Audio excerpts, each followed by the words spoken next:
ಅವ್ರ ಮಾತಿನಲ್ಲಿ ಯಾವುದೂ ಸತ್ಯ ಇಲ್ಲ. ಮತ್ತೆ ಅವ್ರು ಏನ್ ಹೇಳ್ತಾರ ಅದರಂತೆ ನಡ್ಕೊತಾ ಇಲ್ಲ.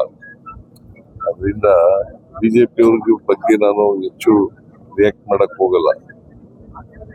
ನಾವು ಈ ಕ್ಷೇತ್ರದಲ್ಲಿ ಅವರು ಸೋಲ್ತೀವಿ ಅಂತಕ್ಕಂಥ ಭಯದಿಂದ ಹಂಗೆಲ್ಲ ಬಾಯಿಗೆ ಬಂದಾಗೆಲ್ಲ ಮಾತಾಡ್ತಾರೆ ಅಷ್ಟೇ.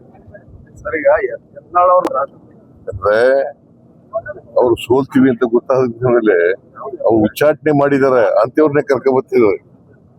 ಬಿಜೆಪಿ ಅವ್ರು ಇದಾರಲ್ಲ, ಒಂದ್ ಕಡೆ ಉಚ್ಚಾಟನೆ ಮಾಡೋದು, ಇನ್ನೊಂದ್ ಕಡೆ ಅವ್ರ ಕಡೆನೆ ಕರ್ಕೊಂಡ್ ಬಂದು ಅವ್ರಿಗೆ ಗ್ವಾಗರೋದು, ಅವ್ರ ಕೈಲಿ ಪ್ರಚಾರ ಮಾಡಿಸೋದು. ಸೊ ಇದು ದ್ವಂದ್ವ ನೀತಿ ಅಲ್ವಾ ಸರ್? ಕೇಂದ್ರ ಸರ್ಕಾರ ಹೀನಾಯ ಸ್ಥಿತಿಗೆ ತಲುಪ್ತಾ ಅಂತ ಮಾಡೋದು. ಬಿಜೆಪಿ ಯಾವಾಗ ಹೀನಾಯ ಸ್ಥಿತಿಯಲ್ಲಿ ಕರ್ನಾಟಕದಲ್ಲಿ ಇರೋದು. ಕೇಂದ್ರ ಲೋಕಸಭೆ